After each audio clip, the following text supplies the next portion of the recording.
Perfecto.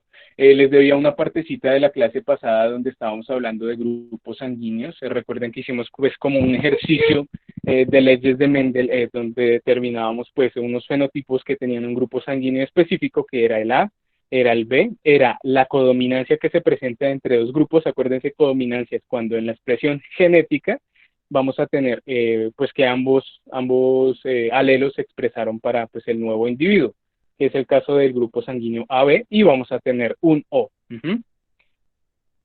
Ahora, esta tabla que nosotros estamos viendo acá son las probabilidades que tiene, pues, entre comillas, porque recuerden que no siempre va a pasar así.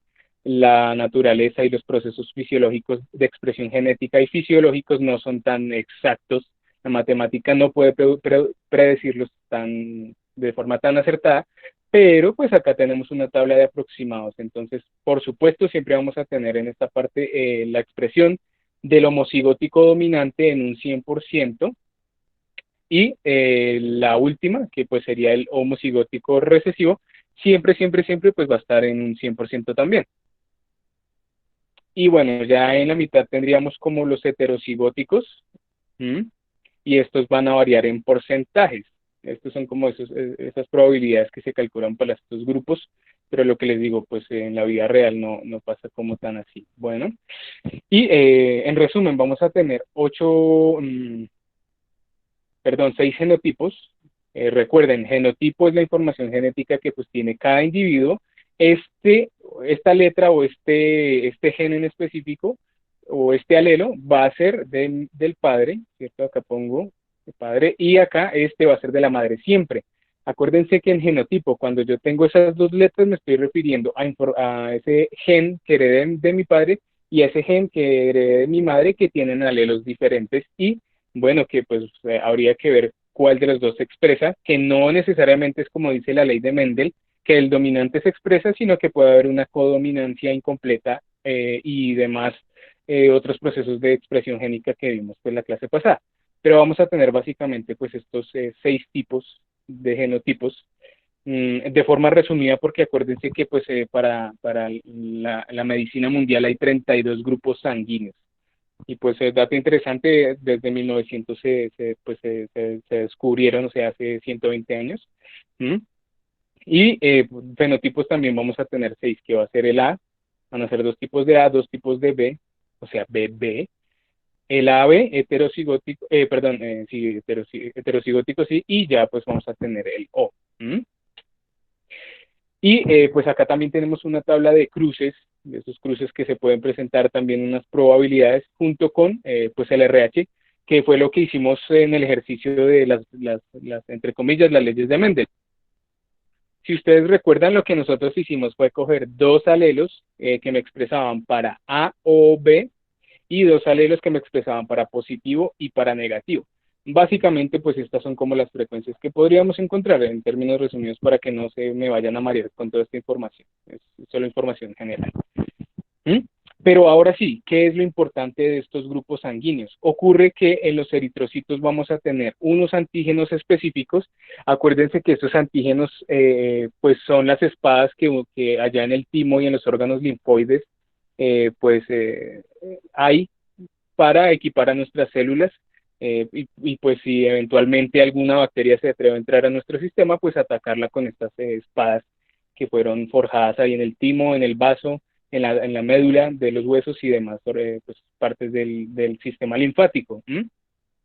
Entonces el grupo A pues va a tener ese antígeno específico, que es el antígeno A en términos resumidos. El grupo B pues va a tener ese antígeno B, y en el grupo AB, recuerden, se presenta una codominancia, o sea que ambos genes, ambos alelos se expresaron al mismo tiempo, no quisieron pelear por quién iba a ocupar el 100%, sino dijeron, amigo, pues mitad tú, mitad yo. Entonces ambos tienen dos tipos de espadas, pueden tener un cuchillo Bowie y un cuchillo Kukri o un direk escocés, bueno, toda esa variedad de cuchillitos que hay.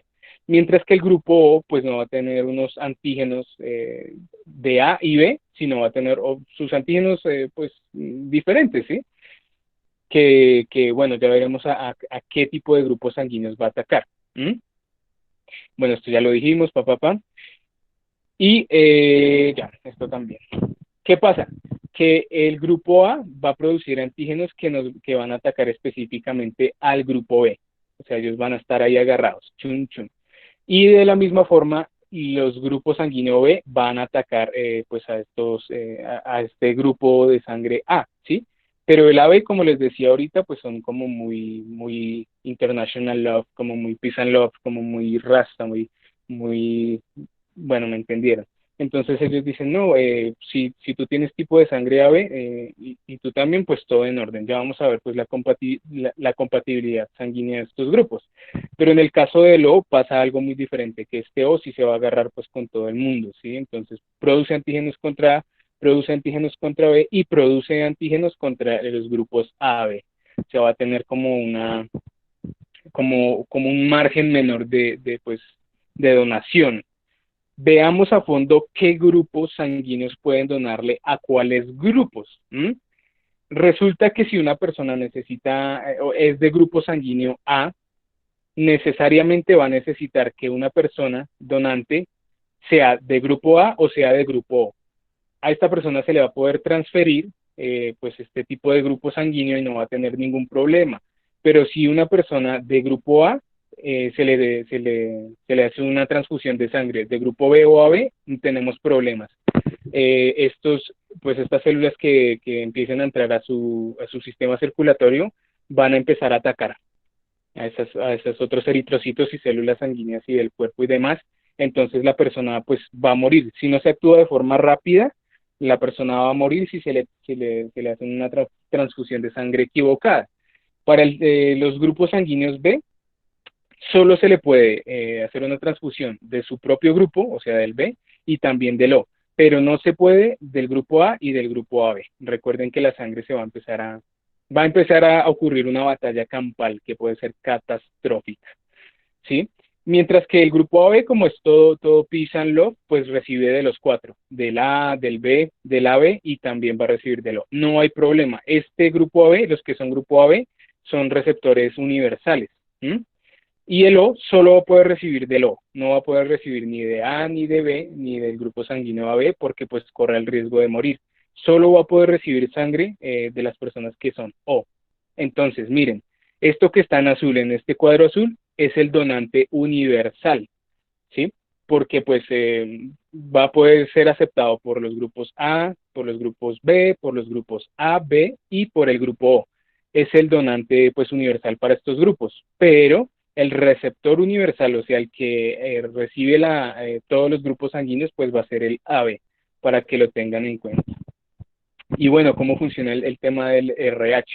Acuérdense que podemos tener RH positivo o RH negativo. ¿Qué significa básicamente ese RH?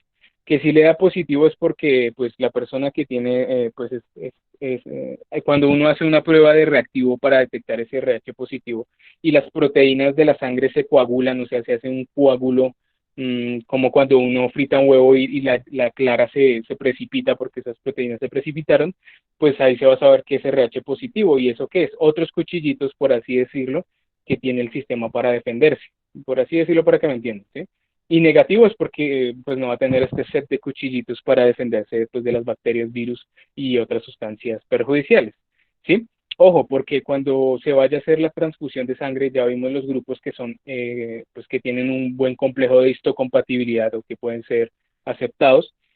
Pues bueno, si son positivos pueden aceptar RH positivo o RH negativo de cualquier grupo sanguíneo siempre y cuando sea compatible, pero si son negativos, si este grupo es por ejemplo A negativo, solo puede aceptar una vez el positivo. Si le llegan a hacer una transfusión una segunda vez de negativo hay problemas. La persona a pesar de que tenga pues un grupo sanguíneo compatible, esta proteína o este antígeno negativo pues ya va a ser un problema, va a ser un conflicto pues en esa transfusión. Bueno, entonces pues hoy vamos a ver transcripción genética, hemos adelantado pues un buen pedazo de nuestros contenidos y demás, y empezaremos por este tema que es bien interesante. ¿Cuáles son las generalidades? Pues todavía vamos a mantener nuestro desempeño, recuerden siempre en nuestro segundo periodo, nuestro indicador está a punto de cambiar después de prebimestrales, vamos a pasar al alto, pero por ahora se sigue manteniendo en básico, ya lo conocemos, y el objetivo de la clase va a ser pues cómo ocurre este proceso de transcripción. Pero bueno, ¿qué es ese proceso de transcripción genética? Recuerden que pues este proceso es súper fundamental, es un paso anterior, ¿sí? Para que se dé la expresión de los genes. Pero, profe, ¿qué significa eso de expresión genética? Bueno, pues recuerden que un ejemplo que yo les daba de epigenética era, por ejemplo, la forma de su cabello, que de pronto a veces es liso y que de pronto después de 5 años se pone crespo y de pronto en 10 años se pone semi liso, semi crespo. Bueno, en fin, eso se da por esa expresión genética, pero para que pues se dé de forma completa, primero tiene que ocurrir una transcripción. ¿Mm? ¿Y qué es eso básicamente? Pues es la transferencia de una información que está contenida en una cadena de ADN, o sea, de esta cadena que yo estoy señalando acá, ¿sí? Y se va a hacer una copia de una partecita de la cadena. Tranquilos y tranquilas, ya lo vamos a ver con más detalle. ¿Mm? Pero se hace una copia de ese pedacito de cadena y pues a eso se le llama perdón, transcripción, ¿sí? Porque literal lo que se está haciendo es transcribir un pedazo de la cadena de ADN, ¿sí? Y después va a tener que ser traducida, pero ese proceso pues lo vemos en otra sesión. Ese es básicamente como el proceso que pues se lleva a cabo. Bueno, para establecer como un orden lógico, entonces recuerden, yo tengo el ADN, ¿sí? La característica que yo quiero obtener, por ejemplo, va a ser que mi mascota, supongamos que estoy modificando una mascota, que mi mascota sea un conejo, y que en vez de color de pelo que sea blanco, supongamos que pongamos un verde, un verde muy pasto, y entonces yo voy a tener que primero hacer una transcripción de la información de una de las cadenas de ADN para transformarla en ARN mensajero, o sea, en el código que yo quiero traducir para poder generar, pues, mi cadena o sea, mi proteína para poder modificar el color de pelo de mi bicho, ¿sí? Profe, Y después ese ARN mensajero, dime. o sea, yo me acuerdo que mi prima tenía un conejo de mascota también y tenía ojos de vampiro. Cállense. Ajá. Y tenían ojos de vampiro, porque eran súper rojos. ¿Cómo se haría? También no tendría que modificar el ADN para poder cambiar esos ojos de vampiro, ¿cierto? Se llama Alvin. Sí, listo. Recuerda que bueno, o sea, esas intervenciones tan chéveres las hacemos al final para no alargar el video, ¿vale? Yo ahorita te respondo, te prometo que ahorita te respondo, bueno. Ok. Entonces, pues ese ARN mensajero va a ser la copia de una de esas cadenas para modificar, pues, o para producir más bien una proteína específica que me determine algo en mi organismo, supongamos color de pelo verde. Eso se puede hacer, obvio. Desde que tengamos información genética, todo se puede hacer, pero el proceso que pues va a ocurrir, que va a tener lugar pues para la expresión de esa proteína, se llama traducción. Bueno, y recuerden, entonces vamos a tener ADN, ese ADN va a pasar por una transcripción. Hoy nos vamos a enfocar solo en el ARN mensajero, no olvidemos que hay otros dos, ARN ribosomal y ARN de transferencia. Tranquilos y tranquilas, esto suena más complicado de lo que es. Hoy solo vamos a ver ARN mensajero para que quede claro. Sí, ese ARN después va a ir al ribosoma, que pues acuérdense que ribosomas hay en núcleo, va a haber en retículo endoplasmático rugoso, y también vamos a tener un par en el aparato de Golgi y bueno, pues también en otros organelos de forma muy mínima, pero pues también los va a haber. Y pues su fin es la traducción para pues crear una proteína específica. Entonces, ese ARN mensajero, pues recuerden que es la copia de una de las cadenas de ADN que se va a transportar hasta los ribosomas. Bueno, y el ARN ribosomal, pues va a formar esos centros de síntesis de las proteínas, son los que nos van a generar una proteína específica, bien sea proteína fundamental para crear la saliva, que esa saliva, esa conjunción de proteínas me genera una enzima que se llama alfamilasa para la primera digestión de alimentos, proteína para, por ejemplo, cuando hacemos ejercicio para que se refuercen las fibras de actina y miosina, que llegue el ácido láctico, recupere las microfibrillas y entonces yo puedo aumentar mi masa muscular y ser el más super hat de octavo o la más super hat de octavo, ¿sí? Y vamos a tener el ARN de transmisión o de transferencia que pues va a hacer que se unan unos aminoácidos que van a ser las veces como de Transmilenio, ¿sí? Para llevar pues a ribosomas y a diferentes partes del cuerpo. Después les muestro una animación de cómo se mueven las quinasas. Las quinasas son esas proteínas que caminan a dos patas y empiezan a transportar esos aminoácidos. Para estas etapas de transcripción vamos a tener tres fundamentales, una de iniciación, una de elongación y una de terminación. La de iniciación, vale la pena aclarar que se van a manifestar unas proteínas específicas que van a ser los factores de transcripción. Tranquilos, eso suena complicado, no lo es. Simplemente no se van a aprender estas letras, por favor, no se asusten. Solo se las pongo ahí para que ustedes las conozcan. Va a ser la TBP, TF2D, pues que, o sea, es muy complicado, pero recuerden que T y F va a ser transcription factor, o sea, factor de transcripción 2D o 2B. Bueno, en fin, va a haber un Tata Box, ya vamos a ver lo que es eso. Una región promotora, que es la región donde se me va a conectar mi factor de transcripción y donde va pues también a estar el ARN polimerasa, ya lo vemos a detalle, ¿sí? En la elongación va a estar la helicasa, que es esa proteína que me rompe mis puentes de hidrógeno. Acuérdense que entre base nitrogenada y base nitrogenada tengo unos súper fuertísimos puentes de hidrógeno que se conectan por esos enlaces de Van der Waals. Recuerden la clase de química que pues gracias al empate de esos puentes de hidrógeno pues se consolidan más los complejos moleculares y demás. Y en terminación pues voy a tener la ligasa, que como dice su palabra, liga o pega después de que haya pues esa elongación y ese rompimiento. Tranquilas y tranquilas, ya lo vamos a ver mejor. Bueno, supongamos que yo acá en este gen, para que ustedes me entiendan mucho mejor, yo tengo una parte de un gen. Acuérdense que un gen es pues un pedazo de bases nitrogenadas que pues están ahí en cadenita, ¿sí? Yo necesito empezar a estirar esa cadena de ADN para que pueda determinar qué bases nitrogenadas voy a modificar. Supongamos que en este cuadrito que yo tengo aquí están los genes que determinan la formación de quitina.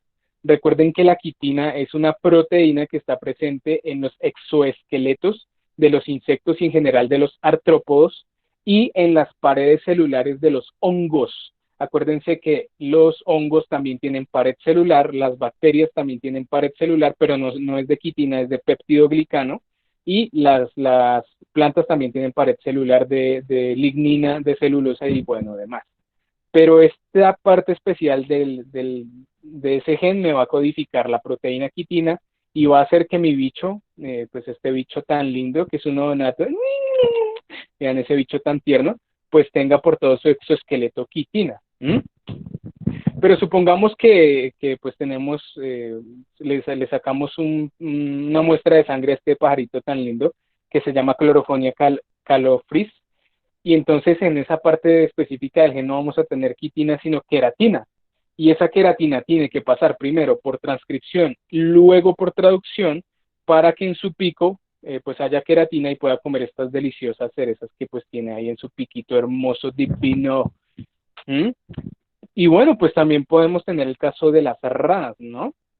Estas ranas, entonces, esta Atelopus longirostris, que pues ya está en riesgo crítico de extinción, que es una rana hermosa, pero como les mencionaba, el Batrachopitrium es el hongo que está acabando con los anfibios y los humanos también, porque esta rana es súper bonita y la gente pues como que la suele matar para tenerla de colección.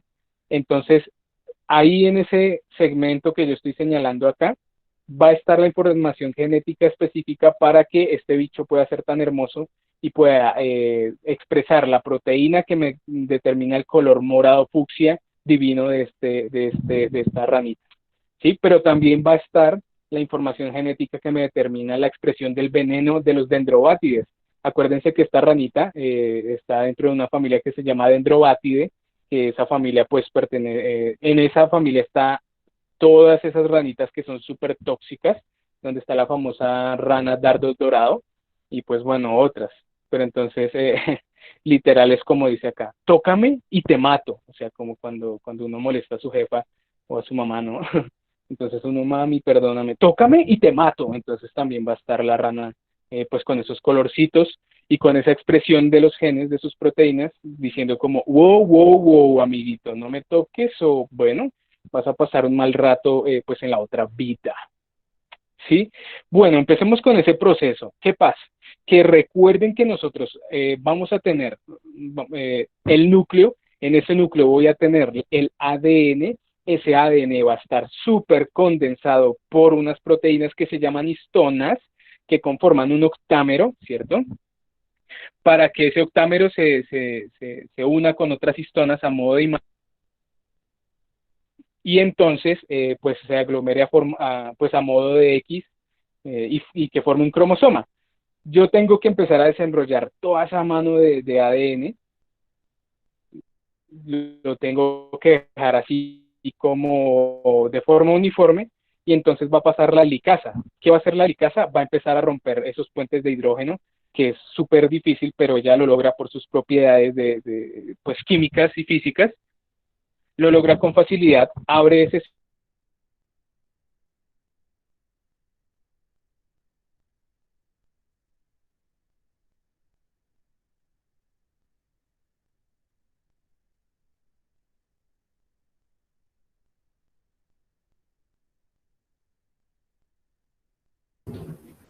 Profe, si no estoy mal, te Profe, no se te silenciaste escucha. Profe, si estás hablando, no se te escucha. nada. Ni no sabemos esa imagen qué significa ni nada, profe. Eso es un meme, yo lo vi.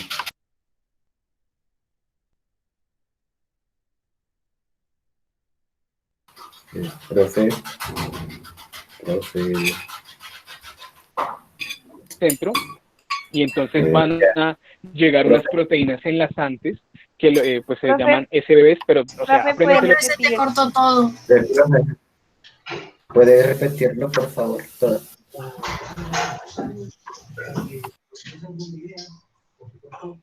Desde antes del meme. Sí, por favor. Hola, Desde que estabas Hola. en la partecita en la que partía las... creo que pues hay como Eso una desde interferencia. ¿Ya me escuchan? Sí, más adelantico. Sí, la que partía en el Ese puente de día. hidrógeno. Ya se te Ah, escucha, listo. pero más Ya me adelantico. escuchan, ¿cierto? Ahí, sí. Sí, señor. Listo, gracias. De pronto fue que hubo como una interferencia. Pero bueno, gracias amigos, les agradezco mucho por estar pendientes. Bueno, entonces viene la licasa y lo que va a hacer es que va a romper esos puentes de hidrógeno que son muy difíciles y que pues esta proteína lo puede lograr por su potencial de ionización y bueno, además propiedades físicas y químicas que tiene. Entonces rompe pues esas bases nitrogenadas, me abre la cadena, me hace como una bolsa, ¿sí? Y van a venir unas proteínas enlazantes que se llaman SBs, que yo se las tacho para que no se me vayan a confundir, pero solo llámenle proteínas enlazantes, que esas proteínas enlazantes lo que van a hacer es, como les decía, como el meme, este chico de acá, el que está acá es la proteína enlazante, ¿sí? Y vea cómo tiene enlazado al niño, el niño que tiene como los niños que tienen una camiseta de Pablo Escobar, creo, pero este niño es el SBB, o la bebé, no mentiras, el SBB, y ese bebé lo que va a hacer es que coge la cadena de ADN, que es este niño gordis que está acá, y no la va a dejar pegar otra vez, porque es que si se pegan los puentes de hidrógeno, pues ustedes saben que la licasa va a decir como, ay hermano, otra vez, me va a tocar otra vez que cortarlo, entonces no, esas proteínas enlazantes mantienen ahí al ADN como pues a este niño. ¿Mm? Y después de eso, pues la helicasa sigue camellando ahí, rompe esos puentes, pum, y me van a formar unas burbujas de replicación, que son estas que yo les estoy señalando acá, pum, pum, pum, ¿sí? Pero llamemos las cosas por el nombre, es mejor llamarlos complejos abiertos, burbujas de replicaciones para dummies. Llamémoslo mejor complejos abiertos, para que sea más como technician, ¿sí? ¿Qué van a hacer? ¿Qué? Unas bolsas que se forman, y esas bolsas se forman porque la helicasa rompió pues esas bases nitrogenadas. Atentos aquí a una cosita, no quiero que se me confundan, esto no se lo van a tener que aprender, pero yo les pongo esta imagen, ¿sí?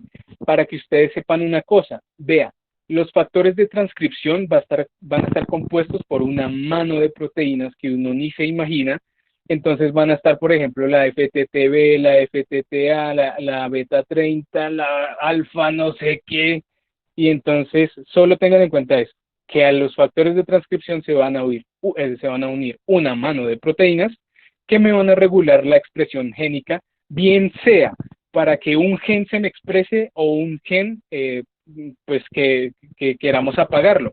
Ahí se está viendo la epigenética. ¿Se acuerdan que hablábamos de epigenética, que es actualmente la tendencia pues en el mundo de la biología, que ya no se pensaba que antes la expresión genética se daba por las bases nitrogenadas, pero no, la expresión genética se da por conglomerados de proteínas que están alrededor del esqueleto de azúcar fosfato y que se dan por la influencia del ambiente. Acuérdense que la influencia del ambiente es importante para la expresión de nuestros genes. ¿Sí? En el caso de los humanos, el estrés es un factor epigenético para el desarrollo de enfermedades autosómicas. Tranquilos, eso lo vemos por allá en la semana 7. Solo quiero que sepan una cosa, que a ese factor de transcripción se le unen una buena cantidad de proteínas. Bueno, ¿y qué va a hacer ese factor de transcripción? Pues se va a unir a una secuencia de ADN específica para que se logre sacar pues una copia de ese pedacito de cadena y salga el ARN mensajero. Como les decía, pueden hacerlo solos, esos factores de transcripción, o pueden hacer parches o conjuntos, como lo vimos en la imagen anterior, ¿sí? Que pueden silenciar o activar ciertos genes. Vamos a tener también el Tata Box, que básicamente Tata significa timina, adenina. Ojo, recuérdense que en la biología no hay leyes, no existen leyes. El Tata Box es como esa región promotora, ¿sí? Pero pues también vamos a tener cajas que empiezan por citosina, guanina, timina y adenina. Pero bueno, las más comunes son las Tata Box, que van a estar presentes en arqueas, en bacterias y en eucariotas. Y una región promotora pues, que vamos a tener en ese centro de transcripción, que es donde inicia este proceso para hacer esa copia, ¿sí? Por último, tendremos pues el ARN polimerasa, que es un conjunto de proteínas que podemos verlas así en el esquema lindo, bonito, pero también de forma tridimensional, que es como se vería en la realidad, que es esta imagen de la izquierda, ¿sí? No se me mareen con esa cantidad de información que hay ahí, ¿sí? Pero pues esta ARN polimerasa lo que va a hacer es sintetizar esa cadena de ARN, ¿sí? Entonces recuerden, también va a tener la capacidad de unirse a unas locaciones específicas donde va a ocurrir la transcripción, va a desenrollar parcialmente pues esa cadena de ADN, ¿sí? Y va a actuar como un cebador. ¿Qué es un cebador? Como el que da el primer paso, ¿sí me entiendes? Como el que le dice a su crush, bueno, voy a dar el primer paso y le diré que me gusta tanto, voy a expresarme, como lo hacen los genes. Bueno, eso es un cebador, básicamente, el que da el primer paso para que pues haya esa transcripción y va a terminar la cadena. Entonces, una microfotografía de cómo sería la transcripción. Acá estamos viendo el proceso in vivo. Esto es tomado de un microscopio electrónico de barrido aumentado miles, o sea, incluso millones de veces, para poder ver cómo ocurre. Entonces, acá tenemos la cadena, véanla acá, vean cómo está la cadena de ADN, estoy señalándola en rojo, ¿sí? Y entonces, pues esa cadena de ADN va a estar sufriendo pasando por ese proceso de transcripción, y así es como se vería en realidad. Entonces uno dice como, ¡madre de Dios! ¡Chinga, what! Es decir, o sea, ¿cómo hicieron para hacer todos esos esquemitas que pues se puedan entender? ¿Y cómo hacen los científicos para poder coger un gen en específico y transformar el pelaje de mi conejo blanco en un conejo verde fosforescente? Pues la otra clase vamos a ver esas técnicas de laboratorio que existen para eso, para poder adivinar en dónde están esos genes que nosotros queremos sacar pues de estas largas cadenas. Ok, my people, ahora sí vamos a ver todo ese chorrero de cosas que yo dije aquí pues en este esquemita chévere. Bueno, recordemos una cosita. Esta bolsa que se está formando aquí, este pedazo que estoy señalando en rojo, es donde va a ocurrir la transcripción. Mucho ojo, mis queridos y queridas hermanos y hermanas. Vea que acá voy a tener el Tata Box o la caja Tata. Acuérdense que la Tata significa timina, adenina. O se hace que necesariamente arriba voy a tener mis bases nitrogenadas complementarias. Y chequen que es así. Con la T tengo una A, con la A tengo una T, con la T tengo una A y con la A tengo una T. ¿Sí o no? Tranquilos y tranquilas, ahorita vamos a hacer ejercicios para entenderlo. Bueno, aquí tengo mi Tata Box, voy a tener mi región promotora, que es pues ese Tata Box. Aquí se van a pegar mis factores de transcripción, que todos son todas a mano de proteínas que vimos, la TBP2, la TBP3, P4 y bueno, todo eso, ¿sí? Y va a venir mi ARN polimerasa. Mucho cuidado acá una cosita y muy atentos a una cosa porque acá pues mucha gente se confunde. Este factor promotor y esta ARN polimerasa va a empezar a leer de 3' a 5'. Y ustedes dirán, profe, no, pero hermano, hable en español porque yo pues no le entiendo nada. Chicos, una cosita, acuérdense de física y de matemáticas, cuando yo hablo de 3', 5', 6, 7, 8, 10, 12, todo lo que tenga prima me indica una posición específica de algo. En el ADN me está indicando por dónde empieza a leer pues la ARN polimerasa, ¿vale? Entonces, repito, esta ARN polimerasa con este factor de transcripción me va a empezar a leer desde 3' a 5'. ¿Y eso qué significa en español, maestro? Pues que ella va a empezar a reconocer mi T, vea, estoy subrayando la T que tengo acá, la A que tengo acá, la T que tengo acá, la A, luego la T, A, C, T, C, G, A, y así sucesivamente. ¿Para qué? Para que ella me empiece a sintetizar las bases nitrogenadas necesarias para sacar mi ARN mensajero. Entonces, vea, volvamos.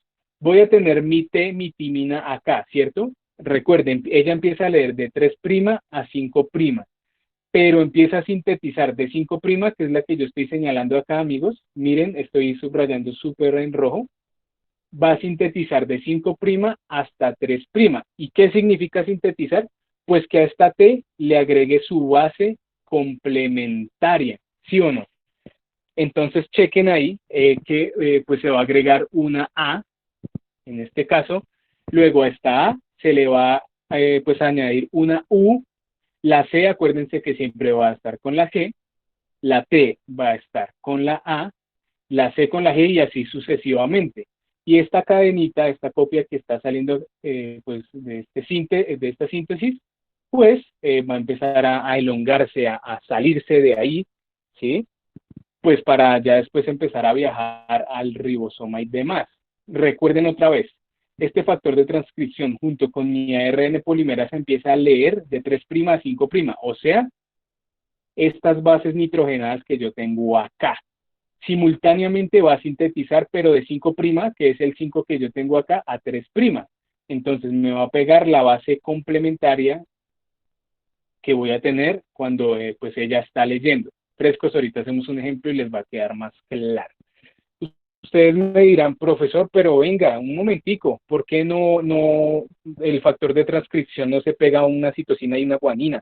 Chicos y chicas, acuérdense que cuando estábamos hablando de epigenética, decíamos que la citosina y la guanina forman unos enlaces mucho más fuertes entre ellos, y esos enlaces tan fuertes sirven para que se peguen los grupos metilo y se apaguen ciertos genes para que no se expresen, que solo se pueden expresar si hay una influencia del medio ambiente que determine que se expresen, ¿sí? Acuérdense del caso de las tortugas y cocodrilos.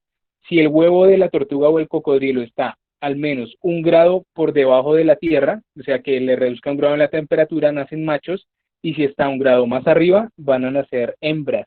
Eso es epigenética, es el ejemplo como más típico. O el tema de la diferenciación sexual en el caso de las abejas. Bueno, para no alargar, más adelante les explico.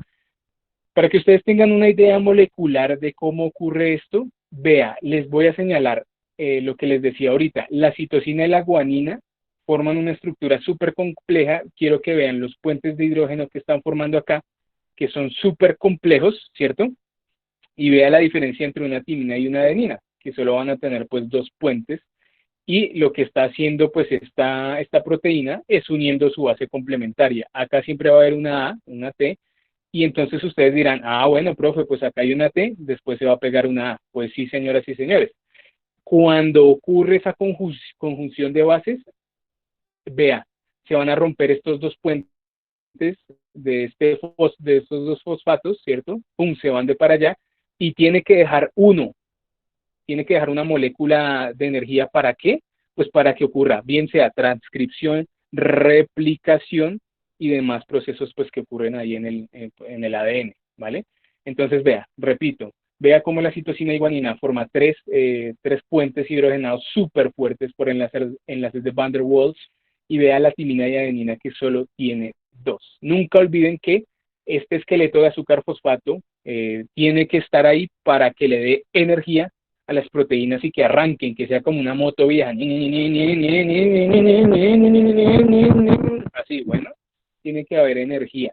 Y estos dos pedacitos van a quedar libres para que venga otra proteína y digan, ustedes no se me van de aquí, ustedes sirven para añadir en otro esqueleto de azúcar fosfato.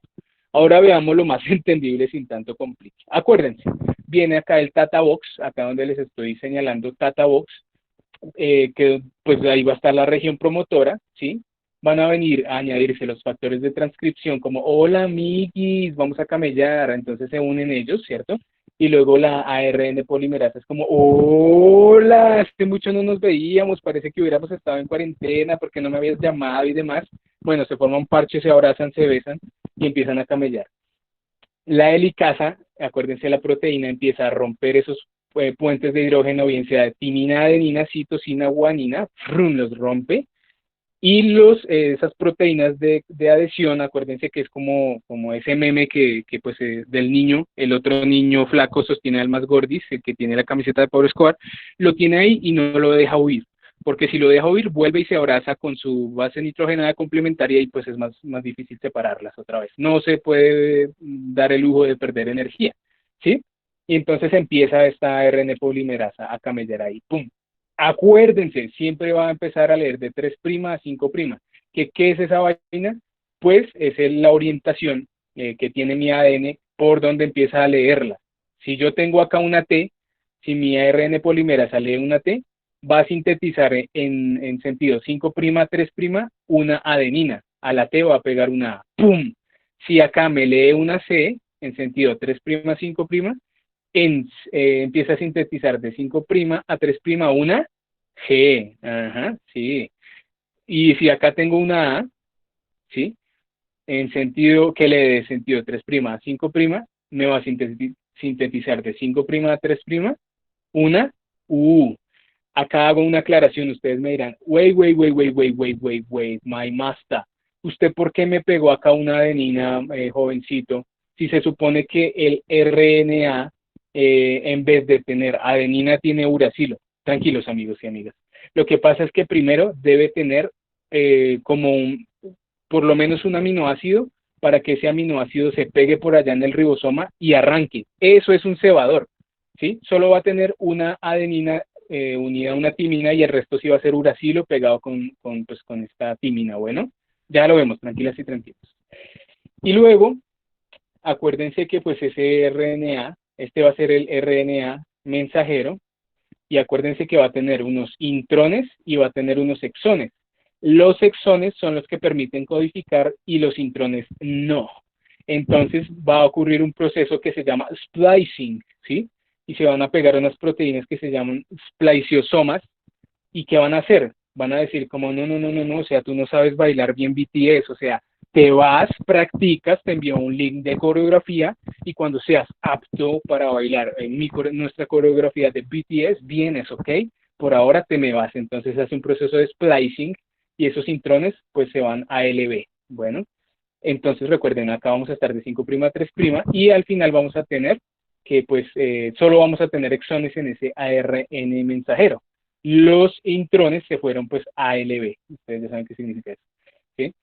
Y entonces ese ARN empieza a viajar ahí desde el núcleo y sale por los poros. Empieza a viajar como si fuera Shenlong, literal. Empieza a hacer esos movimientos ondulantes que hace Shenlong cuando se larga después de haber cumplido los 3 deseos.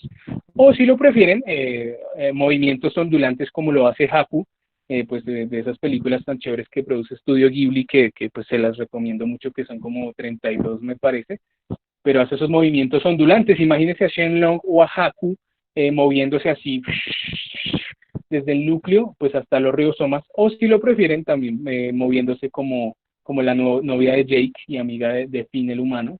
Esos movimientos ondulantes son los que hace el ARN. Y en la cabeza pues de la nena, de la novia de Jake, estaría ese primer aminoácido que es el cebador para ¡pum! Arrancar de una la traducción.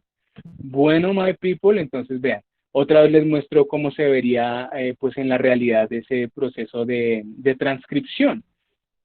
Entonces voy a señalar en rojito esas cadenas de ADN en donde se va a hacer la copia de ARN mensajero que yo estoy sacando acá, que después va a bailar, a moverse como Shenlong, como Haku o como la novia de Jake, para salir por un poro nuclear y dirigirse a un ribosoma para crear una proteína específica y como resultado tener esos bonitos ojos que pues tenemos nosotros y nosotras, pues ese bonito cabello ondulado, crespo, liso, con ese bonito color castaño, claro, oscuro, y de más. Entonces recuerden, uno de estas imágenes y nos dice, madre de Dios, chinga, what? Es decir, uno este proceso dice, no, pero esto ocurre es así de despacitico. Acuérdense que transcripción y traducción ocurre, eso es rapidísimo, ¿sí? Ahora imagínense para que una célula haga mitosis y meiosis, toda esa cantidad de procesos que están ocurriendo, proteínas aquí, proteínas allá, intrones por aquí, por allá, grupos metilo activándose, silenciándose, ¿m? Entonces uno queda así como machete, madre de Dios, chinga, what?